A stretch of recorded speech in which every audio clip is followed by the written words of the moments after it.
नमस्कार, स्वस्थ जीवन कार्यक्रम में आप सभी का स्वागत है। कार्यक्रम के इस अंक में मैं हूं आपके साथ दीपक शर्मा। आप सभी जानते हैं कि आज के इस भाग दौड़ भरी जिंदगी में हर कोई आगे बढ़ना चाहता है, लेकिन उसके लिए ज़रूरी है कि आप शारीरिक और मानसिक तौर पर स्वस्थ हो। और शारीरिक और मानसिक तौर पर स्वस्थ रहने के लिए स्वास्थ्य के प्रति जागरूक होना बहुत ज़रूरी है। डीडी हिमाचल की ये कोशिश रहती है कि हर बार आपको स्वास्थ्य के प्रति जागरूक करने के लिए नए विषय और विशेषज्ञ के साथ रूबरू हों। और इसी कड़ी में आज स्वस्थ जीवन कार्यक्रम में आज का हमारा विषय है वात रोग, कारण, लक्षण व उपचार। और इस विषय पर बातचीत करने के लिए आज हमारे साथ स्टूडियोज उपस्थित हैं आईजीएमसी शिमला से रिमेटोलॉजी डिपार्टमेंट से, डिपार्टमेंट ऑफ मेडिसिन से डॉक्टर विकास शर्मा जी। डॉक्टर साहब, बहुत बहुत स्वागत है आपके कार्यक्रम में। इससे पहले कि हम वात रोग के बारे में बात करें, अर्थराइटिस और बहुत सारे जो इससे जुड़े हुए रोग हैं, सबसे पहले आप बताइए कि वात रोग बुनियादी तौर पर होते क्या हैं? देखिए, ऐसा है कि वात रोग बेसिकली एक हिंदी का शब्द है जो कि ऑटो इम्यून डिसऑर्डर्स के लिए इस्तेमाल किया जाता है। हमारा शरीर में एक इम्यून सिस्टम होता है जो कि उसका एक आमतौर पर कार्य है हमारे शरीर को इन्फेक्शन से, संक्रमण से और कैंसर इत्यादि से बचाना। लेकिन कभी कभी वो क्या करता है कि वो बिगड़ जाता है और वो अपने शरीर के अंगों को नुकसान पहुंचा देता है। उसमें मुख्य रूप से जोड़ों पे, आँखों पे, फेफड़ों पे, गुर्दों पे और अन्य त्वचा पे और अन्य शरीर के अंगों पे उसका बुरा असर आता है। तो ऐसे रोगों को हमारे जो भारतीय पद्धति है उसमें वात रोग कहा जाता है। और जो एलोपैथी है, जो मॉडर्न चिकित्सा पद्धति है, उसमें उसे ऑटो इम्यून डिसऑर्डर्स या रूमेटोलॉजिकल डिसऑर्डर्स कहा जाता है। जी, तो ये ऑटो इम्यून डिसऑर्डर जो है, इसका कारण क्या रहता है? कारण देखिए, मैंने आपको पहले ही बताया, हमारे शरीर में, हमारे रक्त में WBCs होते हैं जिनका एक आम तौर पर कार्य होता है हमारे शरीर को बाहरी संक्रमण से बचाना। और हमारे शरीर में कभी कभी ऐसे एबनॉर्मल सेल्स पैदा हो जाते हैं जो कि बाद में कैंसर और अन्य बीमारियों का कारण बनते हैं, उनसे शरीर को बचाना। लेकिन कभी कभी वे बाहरी संक्रमण और अपने अंगों, अपने सेल्स जो होते हैं उनके बीच में पहचान करना भूल जाते हैं, हमारे जो WBCs होते हैं, और वो गलती से हमारे अपने शरीर के अंगों को नुकसान पहुंचाना शुरू कर देते हैं, नुकसान, डैमेज करना शुरू कर देते हैं। उसको डैमेज करते हैं। और उससे समहाउ ये देखा गया है कि हालांकि वो विभिन्न अंगों में अपना नुकसान पहुंचा सकते हैं, पर वो जॉइंट्स में अपना नुकसान ज़रूर पहुंचाते हैं। इसीलिए इनको रूम डिसऑर्डर्स, मतलब रोमेटोलॉजिकल डिसऑर्डर्स कहा गया है। तो पूरे शरीर में जहाँ जहाँ पर जॉइंट्स है वहाँ पर ये डिसऑर्डर ज़्यादा देखने को मिलता है, जॉइंट्स में भी और अन्य अंगों में भी। जी। तो अगर हम बात करते हैं कितने प्रकार के ये रोग होते हैं? देखिए, मुख्य रूप से रोमेटोलॉजिकल डिसऑर्डर्स को हम 4 भागों में बांटते हैं। पहला जो जिसे रोमेटॉइड आर्थराइटिस हम गठिया कहते हैं, जिसे आम भाषा में गठिया कहा जाता है, और रोमेटॉइड आर्थराइटिस, जिसमें कि मुख्य रूप से 85% तक पेशेंट्स जो हैं सिर्फ जॉइंट सिम्टम्स के साथ आते हैं, जबकि 15% पेशेंट जो होते हैं उनमें अन्य अंग जैसे स्पेशली लंग्स, त्वचा और हमारी नसें, इनका, और आँखों और हमारी जो लार ग्रंथि होती है, इनका इन्वॉल्वमेंट होता है। उसके बाद सेकंड डिसऑर्डर्स जो होते हैं उनको हम ऑटो इम्यून रोमेटिक डिसऑर्डर्स कहते हैं। पुराने समय में उन्हें कनेक्टिव टिश्यू डिसऑर्डर्स भी कहा जाता था। उनमें जो जॉइंट सिम्टम्स होते हैं वो थोड़े कम होते हैं, लेकिन उनमें त्वचा, हमारे गुर्दे, किडनीज, आंतों और हमारा हृदय, लंग्स, इनका इन्वॉल्वमेंट बहुत ज़्यादा होता है। और ये मुख्य रूप से जो महिलाएं होती हैं, स्पेशली जो रिप्रोडक्टिव एज ग्रुप की महिलाएं होती हैं, उनमें ये डिसऑर्डर बहुत ज़्यादा कॉमनली पाए जाते हैं। और तीसरे डिसऑर्डर्स होते हैं, उनको वेस्कुलाइटिस कहते हैं। जो वेस्कुलाइटिस है उसमें क्या होता है कि जो हमारे जहाँ पे ब्लड सप्लाई, जिसे धमनियाँ कहते हैं, आर्टरीज कहते हैं, उसकी इन्फ्लेमेशन हो जाती है, वे सूज जाती हैं, जिससे कि विभिन्न अंग जो होते हैं उनमें ब्लड सप्लाई कम हो जाती है। और वो जिस भी अंग में ब्लड सप्लाई कम हो जाती है उसको वो वहाँ पर डैमेज कर देते हैं, नुकसान पहुँचा देते हैं। तो इसे हम वेस्कुलाइटिस कहते हैं। चौथे डिसऑर्डर्स जो हैं उसमें क्रिस्टल इंड्यूस्ड डिसऑर्डर्स भी आते हैं, जैसे जिसे गाउट कहते हैं, आम भाषा में यूरिक एसिड डिसऑर्डर कहते हैं। और उसके अलावा रोमेटोलॉजी में मैकेनिकल डिसऑर्डर्स भी आते हैं, जैसे एज रिलेटेड, जब हम ये कहते हैं कि उम्र के हिसाब से आपके जोड़ घिस गए। आम भाषा में कभी डॉक्टर के पास आप जाएं तो कोई कहता है कि गैप कम हो गया है, आपके जो जॉइंट्स हैं, जोड़ हैं, उनकी ग्रीस खत्म हो गई है या कम हो रही है। इनको मैकेनिकल डिसऑर्डर्स कहते हैं। इसे सॉफ्ट टिश्यू रोमेटिज्म भी कहते हैं। इसका कोई ऑटो इम्यून कॉज तो नहीं होता, पर ये क्योंकि जोड़ों की बीमारी होती है तो ये भी रोमेटोलॉजी में डील होती है। तो ये 4 तरह की एक तरह जी, से बीमारियां रहती हैं। जी। तो अगर हम बात करते हैं कि अगर लक्षणों की हम बात करें, किस तरह से पहचाना जा सकता है कि ये जो डिसऑर्डर है वो रूमेटोलॉजिकल डिसऑर्डर है? देखिए, क्योंकि रूमेटोलॉजिकल डिसऑर्डर्स में हमने ये बहुत बार देखा है कि आमतौर पे जॉइंट का इन्वॉल्वमेंट होना ही है, इसलिए जोड़ों का दर्द मरीजों को होता है सबसे बहुत पहले कॉमनली। जोड़ों जोड़ों के का दर्द दर्द से शुरुआत लगभग होती है। 80% पेशेंट्स में जो शुरुआत है वो जोड़ों की दर्द से ही होती है। लेकिन अन्यों में, और स्पेशली जो ऑटो इम्यून रूमेटिक डिसऑर्डर्स जो मैंने आपको बताया कि जो महिलाओं में अधिक पाए जाते हैं, उसमें स्किन का इन्वॉल्वमेंट, त्वचा से इन्वॉल्वमेंट होना वो भी बहुत कॉमन होता है। तो जोड़ों की दर्द और मुख्य रूप से जो हमारे शरीर के छोटे जोड़ हैं वो ज़्यादा इन्वॉल्व इसमें होते हैं, जैसे कि हाथों के जोड़ हैं, पैरों के जोड़ हैं, एल्बोज़ हैं, और उनमें सूजन, सुबह सुबह उठने के समय में कम से कम आधे घंटे, पौने घंटे या 1 घंटे से भी अधिक 2 घंटे तक भी जकड़न होती है।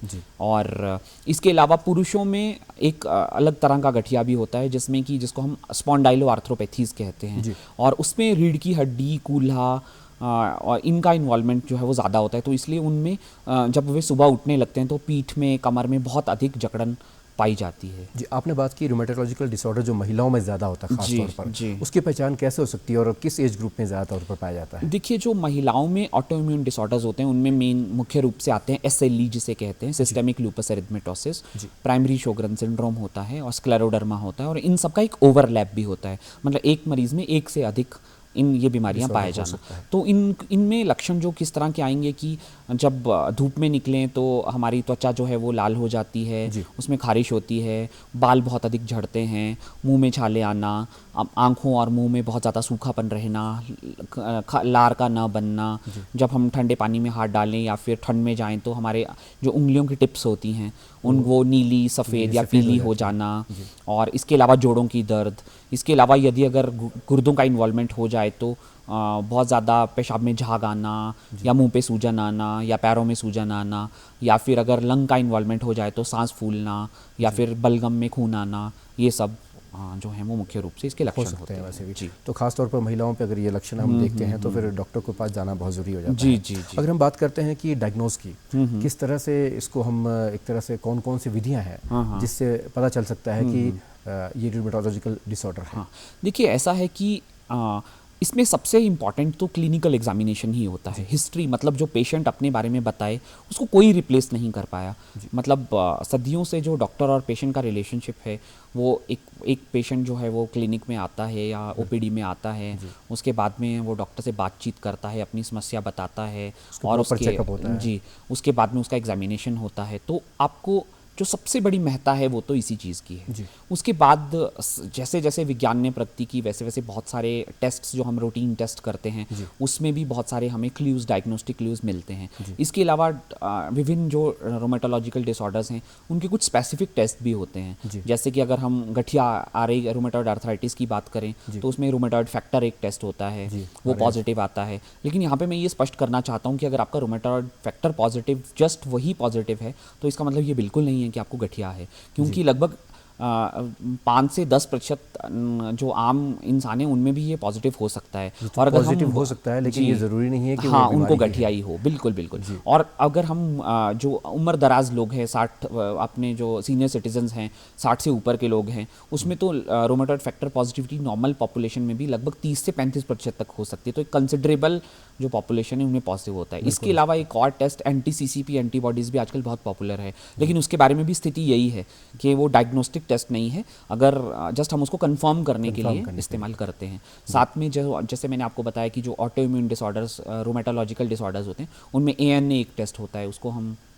करवाते हैं। लेकिन स्थिति वहाँ पर भी यही है कि आपको जस्ट टेस्ट पे नहीं जाना है, पूरी तरह से कंफर्म नहीं कर सकते, जस्ट टेस्ट के आधार पे नहीं कर सकते। एक ब्रॉडर पिक्चर पेशेंट की देखनी है, हिस्ट्री में क्या है, उसके एग्जामिनेशन पे क्या आता है, और ऑर्गन इन्वॉल्वमेंट कैसी हो रही है। तो अगर हम बात करते हैं कि बच्चों में और एक तरह से जो युवावस्था है और बुजुर्गों में, इन तीनों में क्या कुछ लक्षणों में कुछ एक तरह से भिन्नता पाई जाती है या फिर एक तरह से लक्षण सब में पाए जाते हैं? नहीं, देखिए ऐसा है कि जो बच्चों का गठिया होता है वो रेयर होता है, जो बड़ों के कंपैरिजन में थोड़ा रेयर होता है। उसको जुवेनाइल आर्थराइटिस भी कहते हैं, और जितने जुवेनाइल ऑटोइम्यून रूमेटिक डिजीजेस भी कहते हैं।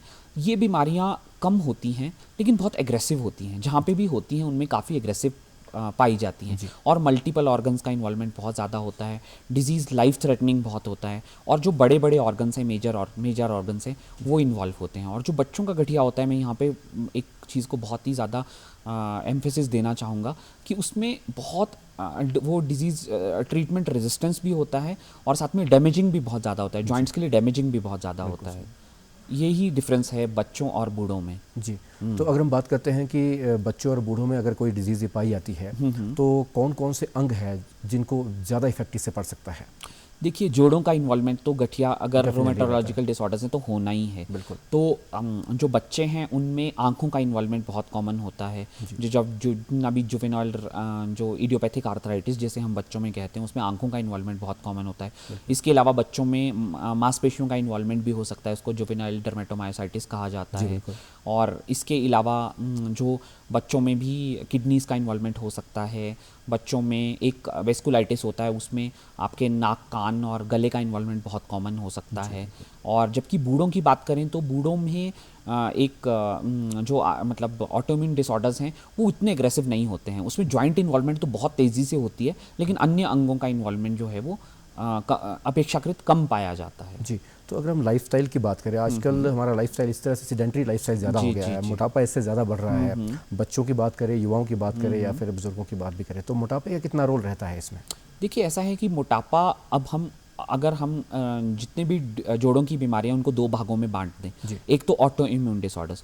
ऑटो इम्यूनिटी में मोटापे का बहुत रोल नहीं है डिजीज़ कॉज करने के लिए, लेकिन डेफिनेटली उसमें दिक्कत क्या आती है कि एक तो बहुत सारी जो ये बीमारियां हैं इनमें अक्सर किसी ना किसी रूप में हमें स्टेरॉइड्स का इस्तेमाल करना पड़ता है, लो डोज में, हाई डोज में, डिपेंड करता है कि हमारे ऑर्गन्स कितना काम करते हैं।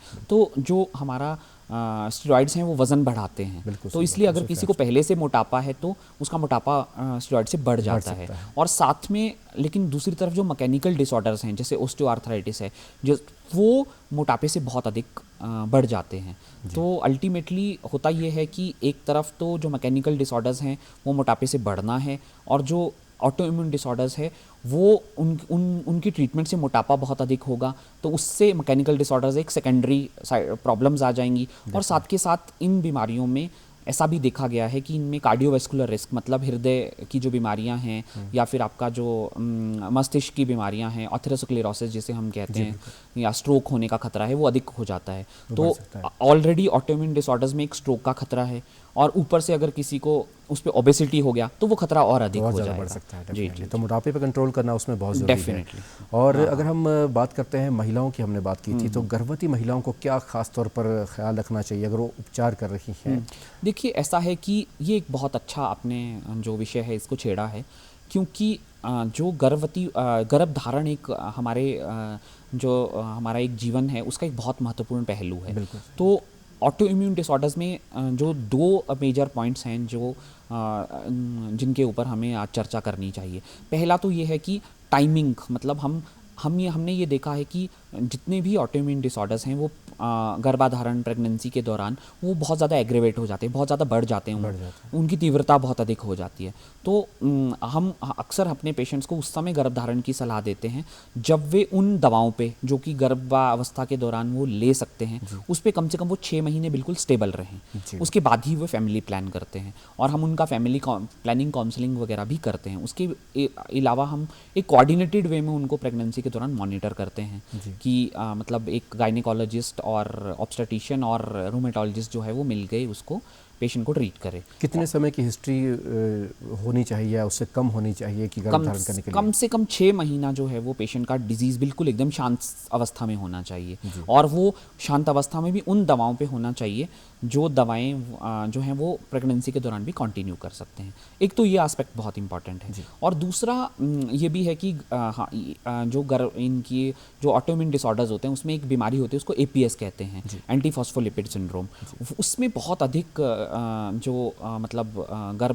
गर्भ के समय बहुत ज़्यादा अबॉर्शंस होने का डर रहता है, प्रीमेच्योर डिलीवरीज होने का डर रहता है, जो माँ होती है उसको एक्लेम्पशिया एक बहुत ही ज़्यादा जानलेवा बीमारी होती है उसको होने का डर रहता है।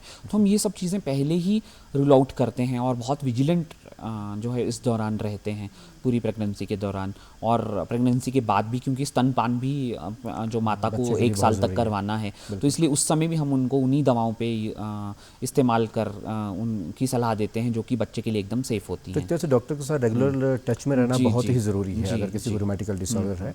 और इसमें जेनेटिक फैक्टर कितना रहता है, अगर गर्भवती महिला से बच्चों को क्या होने की संभावना रहती है? देखिए, ऐसा है कि ये एक मल्टीफैक्टोरियल जेनेटिक्स है। मल्टीफैक्टोरियल जेनेटिक्स का मतलब हुआ कि एक डायरेक्ट ट्रांसफ़र तो माँ से बच्चे को नहीं होगा। जी। मीन्स ये ज़रूरी नहीं है कि अगर माँ को है तो बच्चे को होगा ही, और ऐसा भी नहीं है कि ये एक मेंडेलियन जो ट्रांसमिशन है उसमें आएगा कि एक चार में से एक को पक्का होगा। ऐसा भी नहीं ऐसा भी नहीं है। इसमें मल्टी फैक्टर्स काम करते हैं। और जो जितनी भी ऑटोइम्यून डिजीजेज होती हैं, ऐसा कहा जाता है कि उसमें 2 हिट फिनोमिना होता है। पहला एक जेनेटिक ससेप्टिबिलिटी होती है और दूसरा उसको एक एनवायरमेंटल हिट मिलती है जिससे कि डिजीज़ मैनिफेस्ट हो जाता है। तो इसलिए एक तो पहला ये है कि ज़रूरी नहीं है कि माँ से बच्चे को वो जीन्स ट्रांसफ़र हो ही जाएं, दूसरे क्योंकि फैक्टर्स उसके भी काउंट हाँ, करते हैं। और दूसरा ये है कि अगर जीन्स ट्रांसफ़र हो भी गए तो ज़रूरी नहीं है कि उसको बीमारी हो ही जाए। जैसे एक एग्जांपल मैं आपको देता हूँ कि भारत में एक HLA-B27 रिलेटेड गठिया होता है। तो ऐसा देखा गया है कि 6% जो भारतीय हैं उनमें HLA-B27 पॉजिटिविटी है, लेकिन जितने भी लोग HLA-B27 पॉजिटिव हैं उनका जस्ट 5 से 6% लोगों को ही अल्टीमेटली वो गठिया होता है। बाकी 94% तो स्वस्थ ही रहते हैं। तो उनको भले ही वो एक तरह से वहाँ पे ट्रांसफ़र हो चुकी है डिसऑर्डर, लेकिन वो मैनिफेस्ट जो बीमारी जो है बीमारी वो में नहीं बन पाता है। जी जी जी। ये एक बहुत अच्छी बात है वैसे भी। तो अगर हम बात करते हैं उपचार की, जी, तो किस तरह से इसका उपचार किया जाता है? देखिए, ऐसा है कि सबसे पहले तो सबसे बड़ा एम्फेसिस होता है हमारा डायग्नोसिस पे। जब एक बार हमारा डायग्नोसिस बन गया तो हम डिजीज़ एक्टिविटी स्कोर्स निकालते हैं।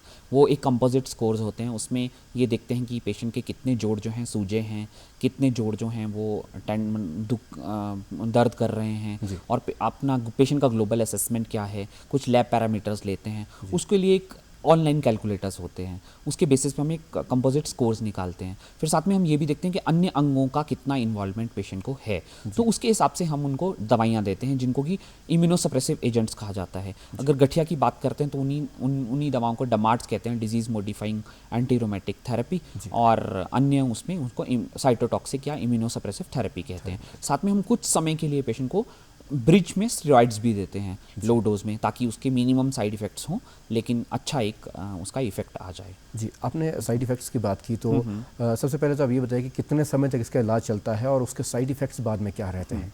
देखिए, ऐसा है कि अगर हम एक वैज्ञानिक पद्धति से, वैज्ञानिक तरीके से पेशेंट को का इलाज करते हैं तो साइड इफ़ेक्ट्स की संभावना जो है लगभग ना के बराबर होती है। अगर साइड इफ़ेक्ट्स होते भी हैं तो वो एक टेम्परेरी कुछ एक फेज़ के लिए होते हैं और बहुत ट्रिवियल होते हैं। कभी कभी तो बहुत सारे मरीजों को तो ये पता भी नहीं चलता कि हमें कौन से साइड इफ़ेक्ट्स हुए भी हैं, और वो समय के अनुसार जो है वो ठीक भी हो जाते हैं। उसके अलावा हम कुछ साइड इफ़ेक्ट्स ऐसे होते हैं जो हम पेशेंट को एक आपस में जब बात करते हैं तो कॉन्फिडेंस बिल्डिंग में पेशेंट जो है वो उनको इग्नोर करना सीख भी जाता है।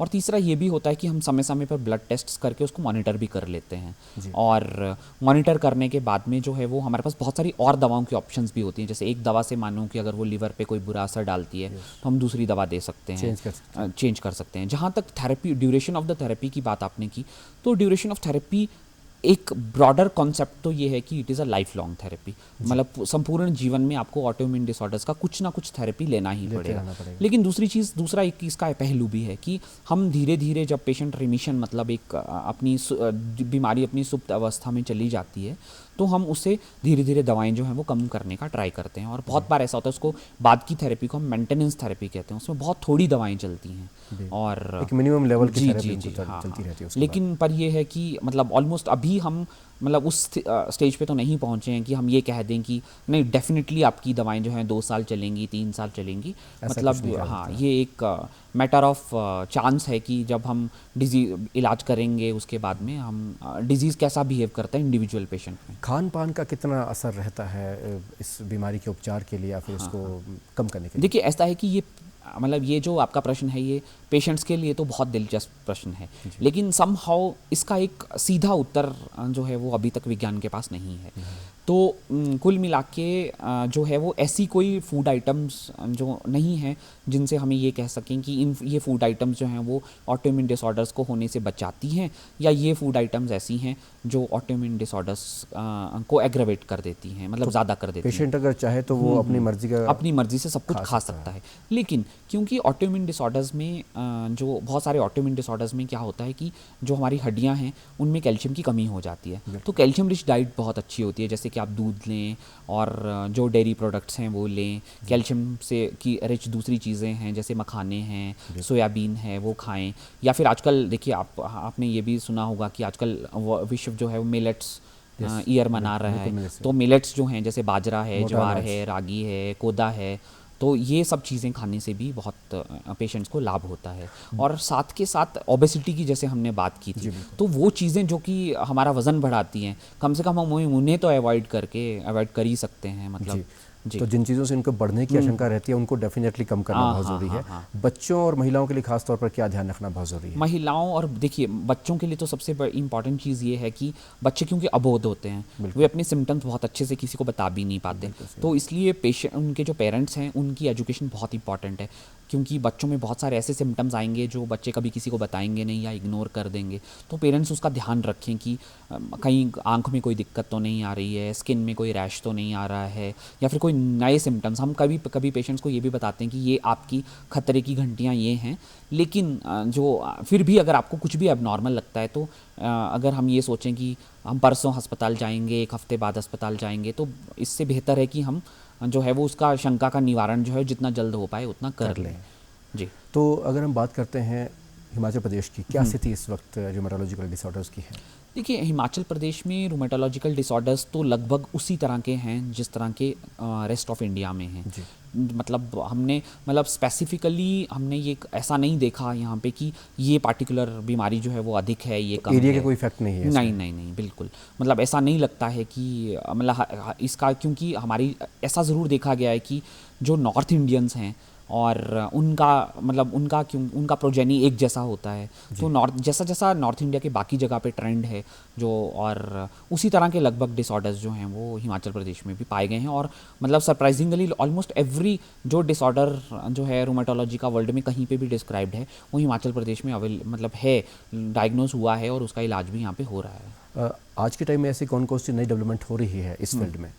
देखिए ऐसा है कि आजकल जो है रूमेटोलॉजी में जो न्यू डेवलपमेंट्स हैं उसमें बायोलॉजिक थेरेपी जो है वो एक रेवोल्यूशनाइज्ड थेरेपी है। टारगेटेड सिंथेटिक डमार्ट थेरेपी भी जो है वो एक रेवोल्यूशनाइज्ड थेरेपी है।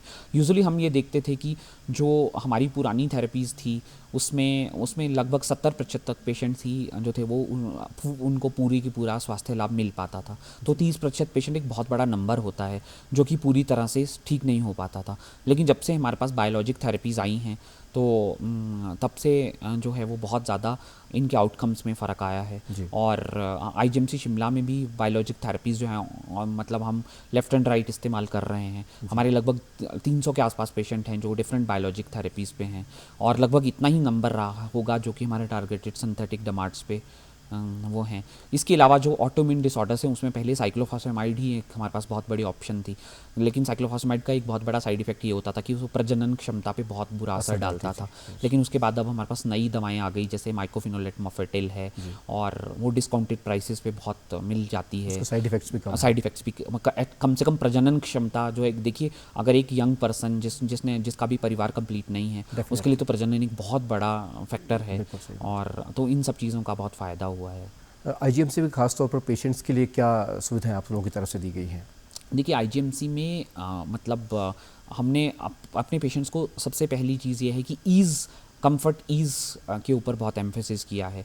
तो मतलब उनको जो दवाएं हैं वो हम बहुत लो कॉस्ट थेरेपी से अपने पेशेंट्स को शुरू करते हैं। और हम बिल्कुल जो हैं वो अमेरिकन कॉलेज ऑफ रोमेटोलॉजी और यूरोपियन लीग अगेंस्ट रोमेटिज्म की जो गाइडलाइंस हैं उनको लेटर इन स्पिरिट में फॉलो करते हैं। इसके अलावा बहुत सारे पेशेंट्स ऐसे हैं वो आयुष्मान भारत और हिम केयर से जो बायोलॉजिक थेरेपीज़ जो हैं वो सरकार उनका खर्चा वहन करती है। साथ के साथ हमने एक नई जो पहल की है वो ये की है कि हमारा पेशेंट जब फॉलोअप के लिए आता है तो हम उनको व्हाट्सएप पे अपॉइंटमेंट्स देते हैं, जिससे कि पेशेंट का बहुत समय बच जाता है और हमें भी ये उस समय आइडिया रह जाता है कि हमें इस समय में कितना पेशेंट्स को देखना है। टाइम स्लॉट्स दिया जाता है और हम 10 मिनट 15 मिनट जो है वो इत्मीनान से बैठ के बात कर सकते हैं। इसके अलावा देखिए, जैसा मैंने आपको बताया था कि रिप्रोडक्टिव एज ग्रुप में के बहुत इश्यूज़ आते हैं, इसलिए इसमें प्री मैरिटल काउंसलिंग ये सब चीज़ें भी हम आईजीएमसी शिमला में कर रहे हैं। ये बहुत बढ़िया चीज़ आपने कही है। डॉक्टर साहब, आपने आज रूमेटोलॉजिकल डिसऑर्डर्स के बारे में हमारे दर्शकों को जानकारी दी।